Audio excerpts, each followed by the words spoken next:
예레미야 38장 이 내용은 그 시대적인 배경이 시드기야 왕 때예요. 그래서 바벨론이 제1차, 2차, 3차 침공 이후에 마지막 바벨론으로 끌려가기 전 그 직전 상황을 시대적인 배경으로 하고 있습니다. 그랬을 때 이제 예레미야 선지자는 줄곧 그 시대의 사람들에게 이제 마지막 하나님의 말씀을 전하는 그런 메시지는 다름이 아니라 항복하라는 거예요. 그러나 그 모든 사람들의 내용은 예레미야의 항복의 권유를 이렇게 달갑게 받아들이지 않고 왜곡해서 매국노로 지금 몰아붙이는 그런 상황 속에 이제 예레미야가 드디어 죽을 수밖에 없는 그 위기 속에 하나님께서 예레미야를 구원해내시는 내용이 오늘 본문에 소개가 되고 있습니다. 자, 1절 내용을 통해서 보면은 지금 소개되는 사람들이 있는데 고관들이죠. 내용을 보니까 여기에 스바디아, 그다랴, 그리고 유갈, 바스울, 그 앞에 mat단의 아들, 파수엘의 아들, 셀레미아의 아들, 말기야의 아들, 그러니까 앞에 가문의 그런 이름들을 기록하는 내용으로 봐서 이들은 고관들이다라는 사실들을 이렇게 살펴볼 수 있어요. 그러니까 이들은 당시에 이제 친애굽 정책을 폈던 자들입니다. 반면 반바벨론파들 얘기하죠. 그래서 국정을 운영하는 실질적인 실세들이다. 그런 고관들이 예레미야가 백성들에게 하는 말을 들었어요. 자, 이 말을 듣고 있는 그 내용은 어떤 내용인가? 2절부터 3절까지 예레미야 메시지는 한결같아요. 자, 2절 내용을 보니까 여호와께서 이와 같이 말씀하시되, 그러면 예레미야는 이제 모든 악조건 그런 환경 속에서 세상과 타협하지 않고 하나님의 말씀을 가감없이 이렇게 대언했던 참 선지자입니다. 그래서 말씀을 전하면 큰 손해가 따르고 위협이 따르고 어려운 고난이 따라요. 그럼에도 불구하고 하나님의 말씀을 바로 선포하는 내용인데 2절 보니까 이 성에 머무는 자는 칼과 기근과 전염병에 죽는다 이렇게 말씀하고 있어요. 여기서 이 성이라고 하는 내용은 바로 예루살렘 성이고, 잘 아시겠지만 예루살렘 성은 난공불락의 성입니다. 그러니 이 성에 어떻게든지 머물고자 하는 그 내용은 끝까지 바벨론의 항복을 거절하고 바벨론에 대항하는 그런 자예요. 조금 더 구체적으로 말씀을 드린다면 하나님의 말씀은 예레미야를 통해서 어떻게 되는 거예요? 바벨론에 항복하라. 그런데도 끝까지 바벨론에 항복하지 않고 오히려 바벨론에 대항하는 그런 자들이기 때문에 말씀에 순종하는 자들입니까? 불순종하는 자들입니까? 그렇습니다. 불순종하는 자들이에요.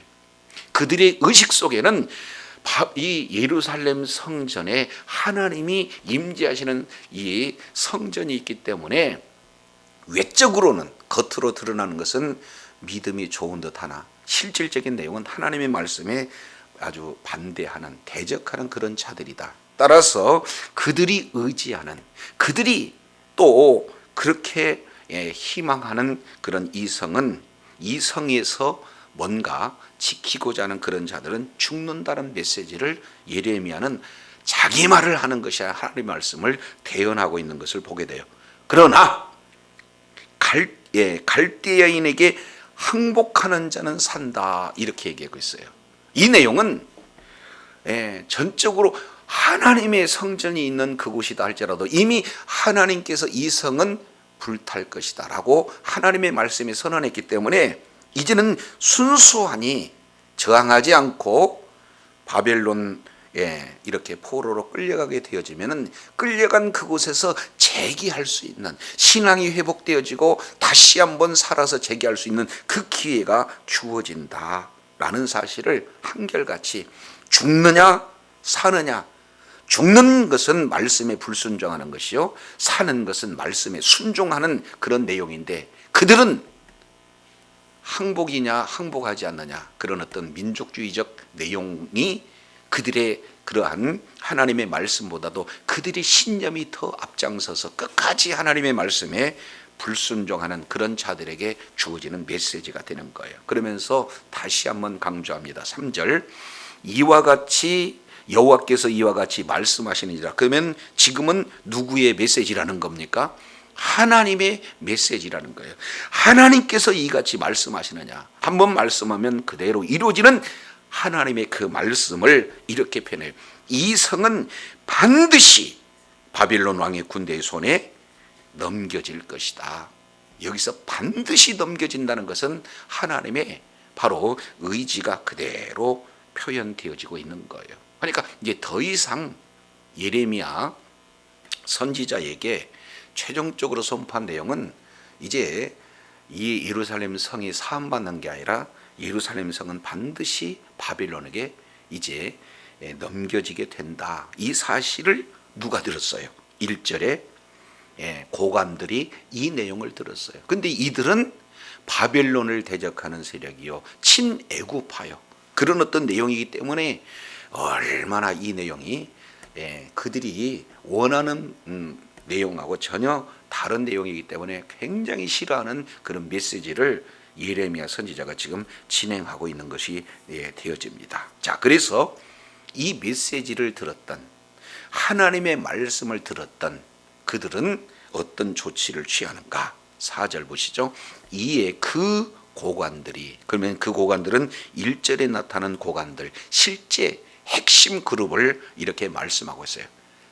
국정 전체 내용을 사실은 좌지우지할 수 있는 그런 실세들을 이렇게 표현을 하고 있는 거죠. 자, 그래서 그 고관들이 왕에게 이렇게 말합니다. 뭐라고 아뢰느냐? 이 사람이, 그러면 이 사람은 누가 되는 거예요? 예레미야가 되겠죠. 이 사람이 백성의 평안을 구하지 아니하고 재난을 구한다.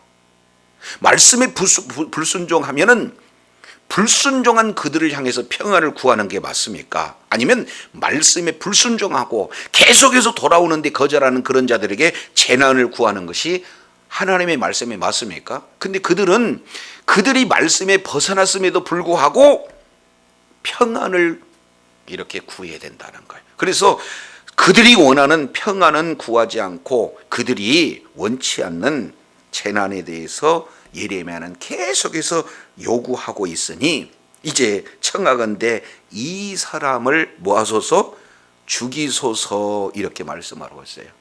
이제 하나님의 말씀을 가감없이 전하는 참 선지자를 죽이는 일이 이제는 그들이 원하는 그런 내용이다라는 사실을 말씀하고 있어요. 근데 여기서 중요한 이 호칭을 우리가 한번 생각해 보는 거예요. 예레미야를 선지자 예레미야라고 부르는 거예요? 이 사람이라고 부르는 거예요?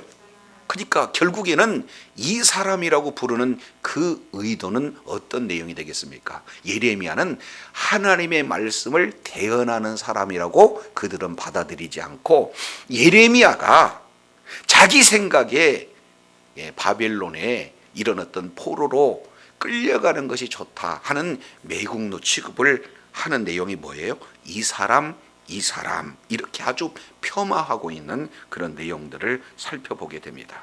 자, 근데 반면 9절 보시죠. 9절 내 주 왕이여, 저 사람들은 선지자 예레미야에게 행한 모든 일이 악합니다. 그리고 왕도 역시 마찬가지로 왕이 구스인 에벳 멜렉에게 명하여 이르되 너는 여기서 30명을 데리고 가서 선지자 예레미야의 죽기 전에 그를 구덩이에서 끊어내라. 그러면은 왕도, 그리고 여기에 등장한 구스인 에벳 멜렉도 예레미야를 뭐라고 얘기하고 있어요? 선지자다, 지금 이렇게 얘기하고 있다 그 말이죠, 예레미야가. 근데 고관들은 선지자 예레미야에 대해서 이 사람, 그리고 죽일 사람 이렇게 지금 표현하고 있는데요. 이유는 그들이 요구한 바 평안보다도 그들이 꺼리는 바 재난을 이야기했다는 그 이유로 하나님의 참 선지자를 지금 폄하하고 하나님의 선지자를 죽이고자 하는 그들의 이제 악행을 우리가 살펴보게 됩니다.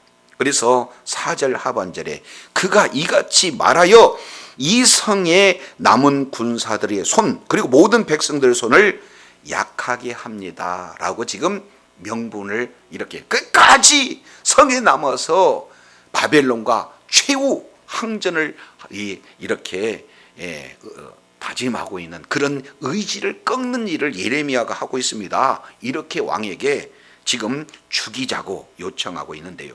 자, 그러면 이 시드기야는 예레미야를 뭘로 알고 있어요? 선지자로 알고 있어요.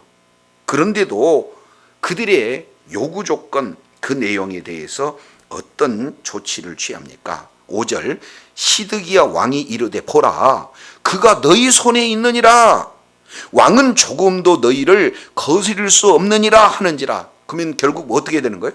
당신들의 마음대로 하시오.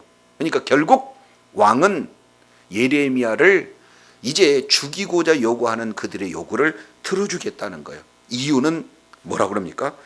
나는 왕의 자리에 있지만 너희들의 말을 거스릴 수가 없다. 그러니까 실제 실권 없는 왕이 시드기야다. 이 내용은 그 시대적인 상황 우리가 지난 시간에 살펴봤죠. 이제 그 왕 요시야의 아들, 그 요시야 아들 둘째 아들 엘리야김, 그 엘리야김을 여호와의 기름으로 계명하고 11년 치리하다가 그 이후에 여호야김의 아들 여호야킨이 3개월 10일 만에 바벨론으로 끌려가고 있잖아요. 그러니까 그때 당시에 왕은 누구였어요? 사실은 여호야긴이었다 그 말이죠. 근데 그가 바벨론으로 끌려가면서 바벨론 왕이 세운 왕이 시드기야고 실질적으로 그 고관들은 친애굽하기 때문에 이제 왕으로서 정통성을 이어받지 못했다. 그러니까 사실은 실권 없는 왕입니다. 그러니까 당신들이 말하는 그 내용 나 이렇게 거부할 수 있는 그런 실권이 나한테 없습니다. 그러니까 알아서 하세요. 이렇게 얘기하는 거예요. 그런데 잘 보세요. 자, 우리가 지난 시간 37장 이 내용을 통해서 보니까 17절에 시드기야 왕이 보내어 그를 이끌어내고 왕궁에서 그에게 비밀이 물어 이르되 여호와께로서 받은 말씀이 있느냐라고 얘기하니까 이 시드기야 왕은 예레미야를 누구로 알고 있습니까? 그렇습니다. 하나님의 말씀을 대언하는 선지자로 알고 있어요. 그러면 여기서 왕은 지금 두 가지 기로에 있습니다. 참 선지자 예레미야라고 알고 있기 때문에 하나님을 두려워하는 건가? 아니면 지금 현재 실권을 갖고 있는 사람, 고관들을 두려워하고 있는가? 봤더니 시드기야는 하나님보다도 누구를 두려워하고 있어요? 고관들을 더 두려워하고 있어서 참 선지자 예레미야다라는 사실을 알고도 그들을 죽이고자 하는 그런 요청에 그대로 넘겨주는 거예요. 얼마나 비굴하고 얼마나 무책임한지 몰라요. 저 여러분 역시 마찬가지입니다. 사람을 두려워하고 그리고 사람의 그 두려움에 굴복할 수 있는 그런 자리에 있어야 될 것인가? 아니면 사람보다도 하나님을 두려워서 하나님의 말씀에 순종해야 할 자리에 있어야 될 건가? 지금 요구하고 있는 거예요. 우리 주님은요, 요한복음 10장 10절 이하 내용을 통해서 보면은 이렇게 비굴하고 이렇게 무책임하고 이렇게 나약한 왕이 아니라 예수님은 우리를 위해서 어떻게 해요? 죽기까지, 죽으면서까지도 우리를 보호해 주신 분이 만왕의 왕, 바로 예수 그리스도가 우리의 주인이 되어지리로 믿습니다. 근데 여기서 시드기야 왕은 책임감이 없어요. 무책임해요. 그리고 비굴해요. 하나님을 두려워하기보다는 사람을 더 두려워하고 있어요. 그래서 언제든지 자기의 소신을 밝히지 못하는, 그래서 결국 왕의 자리에서 누림은 하지만 끝까지 책임을 회피하는 그런 어떤 전형적인 그런 모습을 이렇게 보여주고 있는 것을 보게 됩니다. 그래서 그 결과 6절에 어떻게 연결이 됩니까? 그들은 예레미야를 끌고 갑니다. 감옥에 들어있는 왕의 아들 말기야의 구덩이에 던져 넣습니다. 그런데 던져 넣을 때 예레미야를 어떻게 넣습니까? 줄로 달아 내렸는데 그 구덩이에는 물이었고 진창뿐이므로 예레미야가 진창 속에 빠졌더라. 그러면은 그냥 간단한 구덩이가 아니다라는 사실을 볼 수가 있어요. 왜? 줄로 달아 내렸기 때문에. 그래서 정확하지는 않지만 학자에 따라서 이 굴이 최소한 20m는 넘지 않았겠느냐 이렇게 주장하는 학자들도 있어요. 굉장히 깊은 구덩이에요. 근데 그 구덩이는 이제는 어떤 내용이냐, 평상시에는 물을 거기에다 두는 그런 장소인데 물이 없었다는 거예요. 그러니까 물이 다 빠지고 진창만 더 있으니까 그냥 평평한데 예레미야가 빠져 있는 것이 아니라 몸에 아주 상당 부분이 진창 속에 푹 뭐예요? 잠겨져 있는 데예요. 그러면 햇빛 없죠. 깊은 곳이죠. 그리고 진 속에 있으면 점점 체온은 어떻게 됩니까? 떨어지고 얼마 안 가 죽을 수 있는 그런 상황이에요. 그러니까 죽이는 방법을 이렇게 구덩이 속에다가 던져서 죽이는 방법을 고관들은 택했어요. 그 사실을 알고도 무책임하게 이 시드기야는 그들에게 요구를 들어주고 넘겨줬던 이런 어떤 내용들을 보게 됩니다. 자, 그런데요, 상황이 반전됩니다. 7절 보시죠. 왕궁 내시 구스인 에벳 멜렉이 그들이 예레미야를 구덩이에 던져 넣었음을 들으니라. 그때의 왕은 베냐민 문에 앉았더니. 그러면 베냐민 문에 앉았다라고 하는 이 내용은 재판하고 있었다는 거죠. 이제 그들에게 넘겨주고 태연히 이제 지금 급박히 멸망 가운데 있는 그런 상황 속에도 이제 공무에 바빴다는 것이에요. 쓸데없는 일에 지금 사실은 바빠 있는 그런 내용이에요. 그런데 자, 8절 잘 보시기를 바랍니다. 8절, 에벳 멜렉이 왕궁에서 나왔습니다. 그리고 왕에게 나가서 아뢰는 거예요. 아뢰는 내용이 9절, 매우 중요한 내용이죠. 내 주 왕이여, 저 사람들이, 그러면 저 사람들은 누가 됩니까? 실세 고관들을 얘기하는 거죠. 저 사람들이 선지자 예레미야에게 행한 모든 일은 악합니다. 성중에 떡이 떨어졌는데 그들이 그를 구덩이에 던져 넣었으니 그가 거기서 어떻게 죽어요? 굶어 죽어요. 뻔히 봐도 굶어 죽는 사실을 누가 아느냐? 왕궁 내시 구스인 에벳 멜렉. 이 앞에 두 가지 수식어가 있죠. 왕궁 내시다. 근데 그 내시는 이스라엘 백성이 아니라 이방인 출신 구스인이었다라고 이렇게 말씀하고 있어요. 근데 이방인임에도 불구하고, 그리고 내시기 때문에 실제 고관들 이런 자들에 비해서 이런 여러 가지 파워 면에서는 어때요? 비교할 수 없이 낮은 자예요.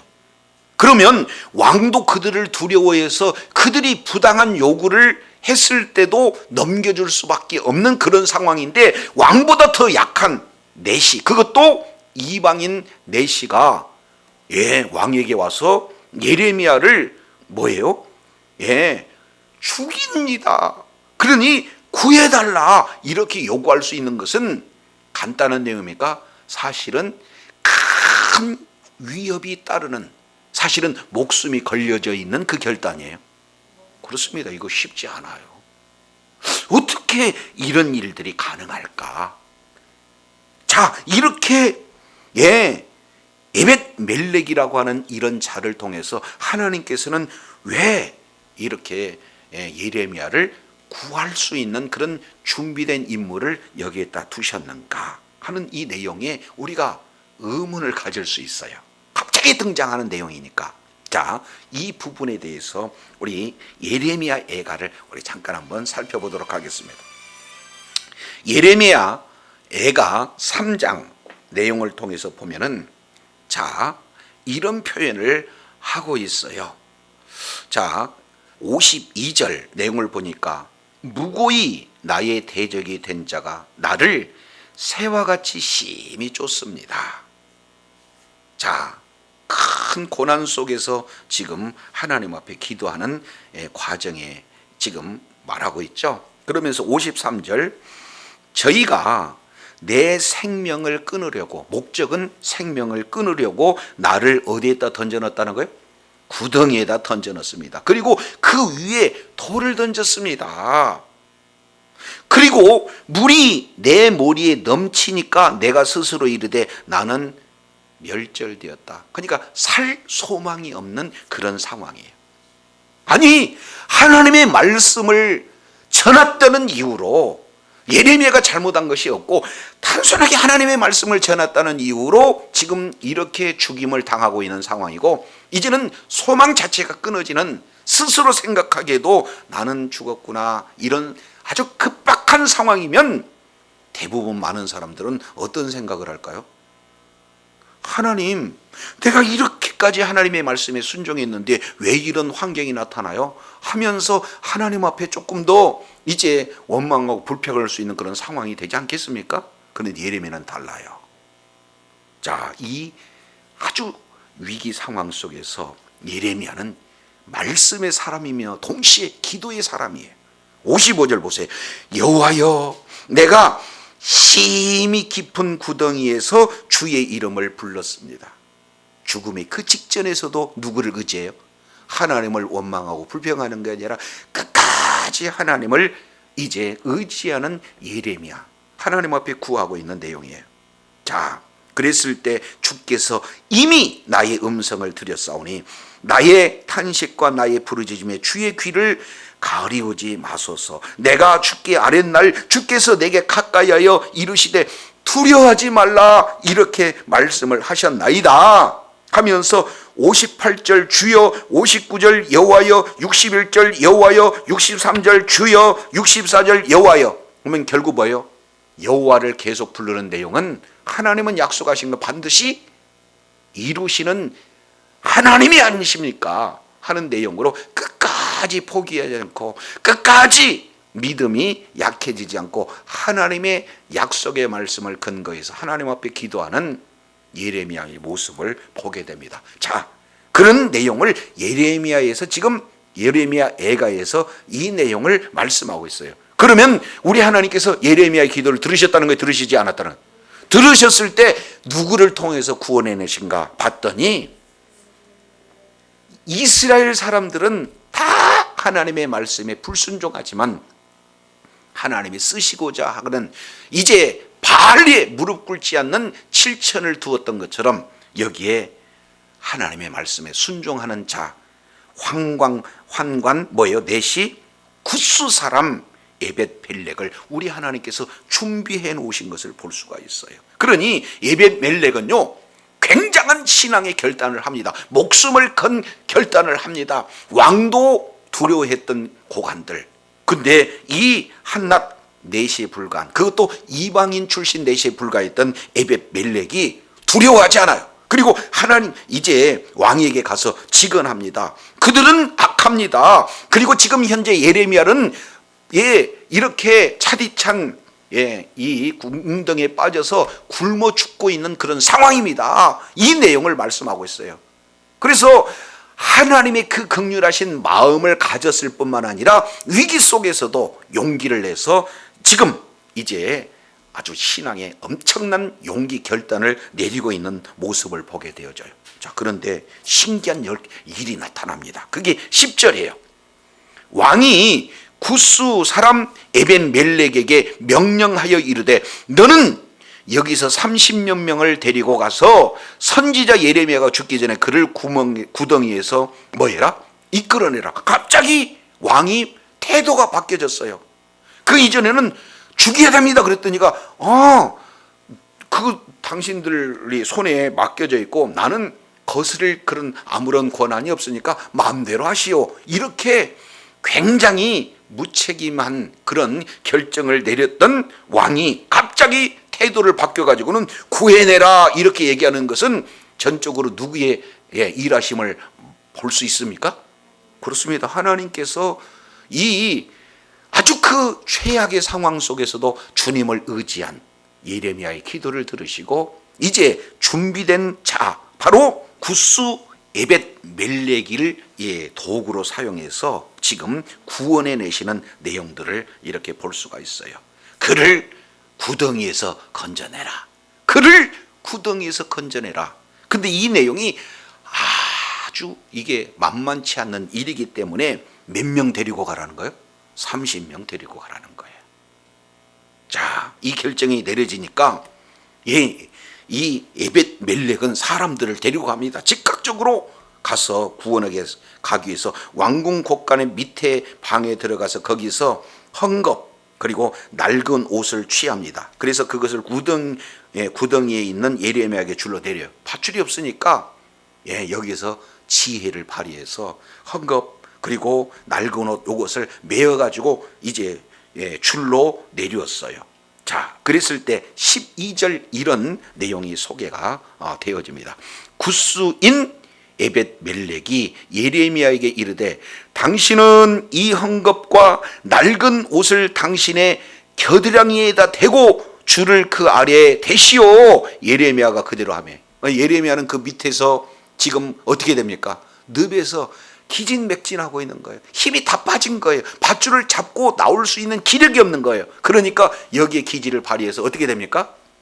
겨드랑이 밑에다가 걸치면 우리가 끌어내려 내리겠습니다. 그래서 이런 내용으로 해서 구출되어지는 내용이 오늘 본문에 소개가 되고 있어요.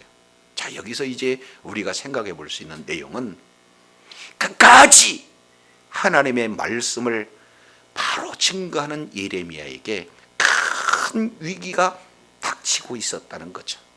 하나님의 말씀을 바로 증거하는 데는 이런 여러 가지 박해가 따르고 여러 가지 고난이 있다라는 사실을 우리가 살펴볼 수 있습니다. 그럼에도 불구하고 하나님 앞에 원망불평하지 않고 끝까지 하나님을 두려워하니까, 사람보다도 하나님을 두려워하니까, 약속의 말씀을 신뢰하니까 그 속에서 하나님 앞에 기도하고 그리고 하나님의 일하심을 경험했던 예레미야 신앙을 우리가 살펴보게 됩니다.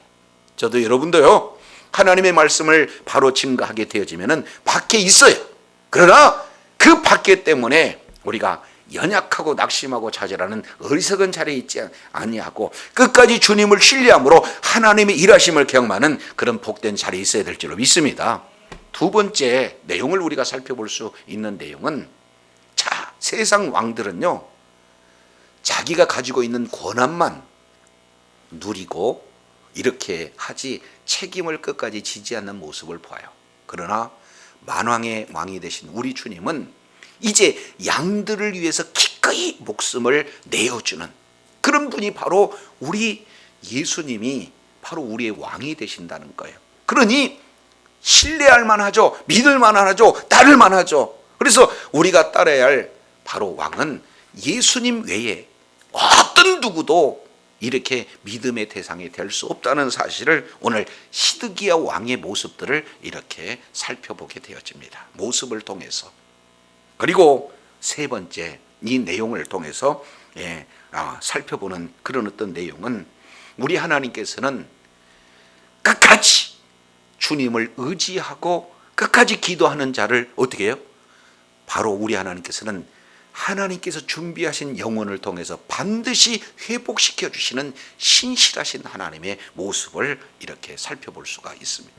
그래서 이제 이스라엘 사람들은 하나님의 말씀에 순종하는 사람이 없으니까 누구를 써서라도, 이방인 출신을 써서라도 하나님께서는 약속을 지키시는 신실한 하나님의 모습을 볼 수 있어요. 그러니 시편 23편 5절 이하 4절 이하 내용을 더 보면은 다윗은 이렇게 노래합니다. 내가 사망이 음침한 골짜기를 다닐지라도 내가 해를 두려워할 것은 주께서 나와 함께 하시고 주님께서 나를 안위하시기 때문에 그렇습니다. 이렇게 고백하고 있는 것을 볼 수가 있어요. 우리 하나님께서는요, 약속을 한번 하시면 끝까지 지키시는 신실하신 하나님이 바로 저와 여러분의 하나님인 줄로 믿습니다. 그런데 여기에 우리 하나님의 위로가 있어요. 오늘 보니까 시드기야 왕도 사실은 고관들 앞에 아주 무기력한 그런 어떤 존재에 불과했어요.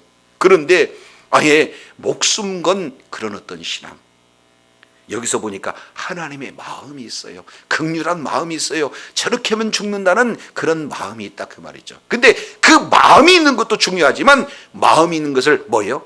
그대로 실행에 옮겨서 이제 사실은요 위협을 무릅쓰고 신앙의 결단을 하고 있는 한 사람 누굽니까? 에벳 멜렉 이 자가 있다는 거예요. 이 자는요 이제 정말로 우리 하나님께서 위기 속에서 항시 이렇게 이런 사람들을 준비해 놨어요. 자, 그런데 이 에벳 멜렉의 마지막 내용을 한번 살펴보면 39장 보겠습니다. 39장. 자, 여기에 두 부류의 사람들이 어떻게 결말을 갖는가. 고관들, 현 시대 실력자입니다. 실세예요.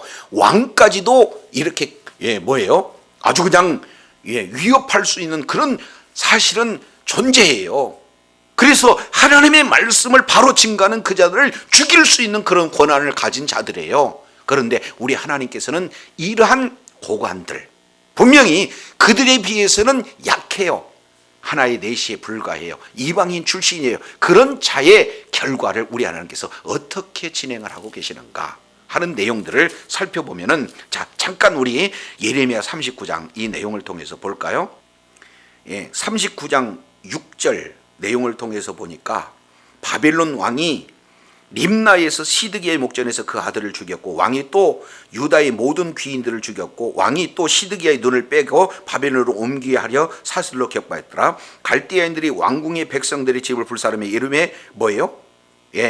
성벽들을 이렇게 헐었고 하면서 지금 이 고관들을 다 이렇게 죽이는 그런 어떤 내용들이 실제 이루어지고 있는 것을 보게 됩니다. 반면 39장 내용을 통해서 살펴보게 되어지면은 15절입니다.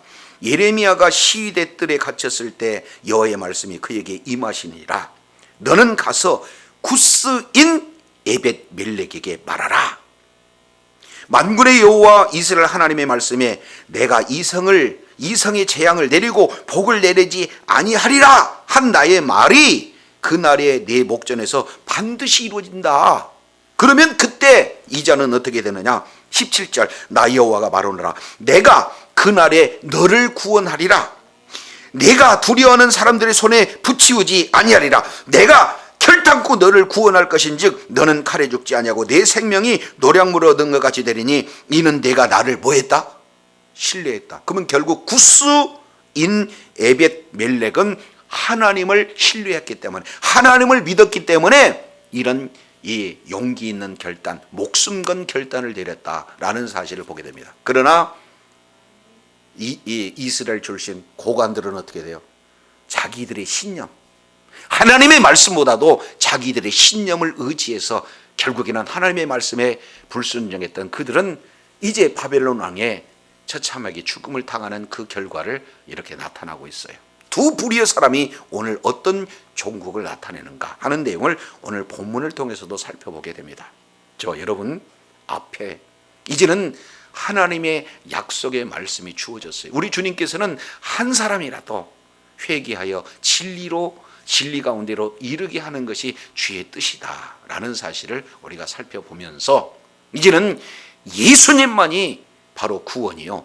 예수 그리스도를 믿는 믿음으로 우리가 사망에서 생명으로 자리를 옮기게 되는 줄로 믿습니다.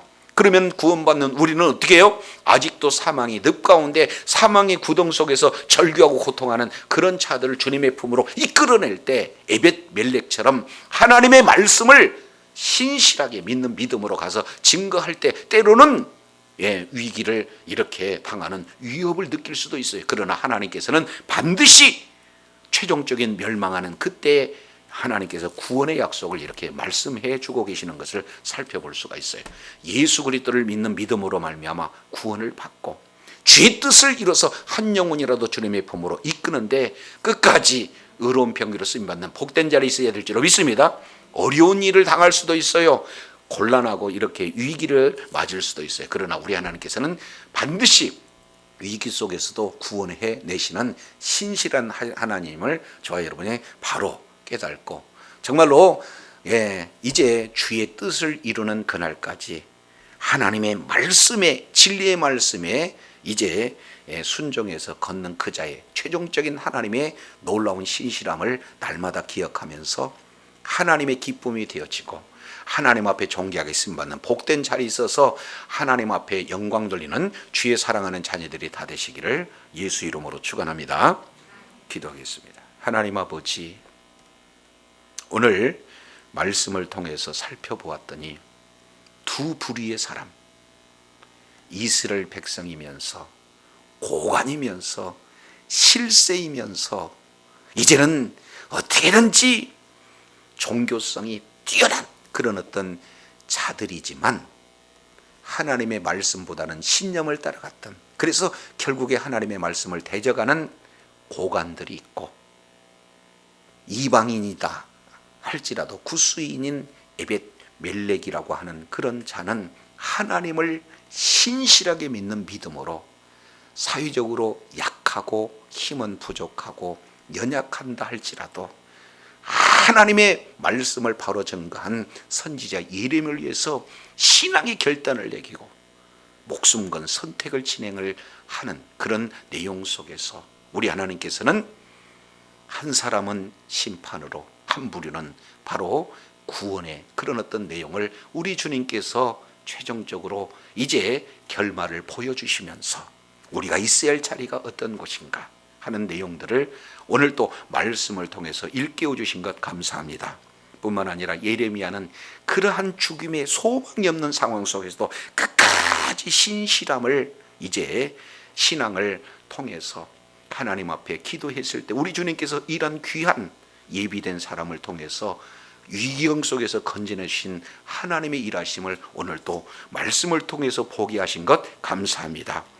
주님, 이제 정말로 연약한 시드기야가 이런 신실한 사람의 결단에 의해서 마음이 통해서 정말로 아주 무책임한 그런 자리에서 사람을 살리는 쪽으로 결단을 내렸던 그 마음을 움직이시는 분이 바로 주님이시기에 끝까지 약속의 말씀을 부여잡고 그 말씀의 일하심을 날마다 경험하는, 그래서 살아계신 주님께 영광 돌리는 복된 자리에 있어 끝까지 의로운 병기로 쓰임받는 주의 사랑하는 자녀들 다 되게 인도하여 주시옵소서. 우리 구주 예수 그리스도 이름으로 기도드립니다. 아멘.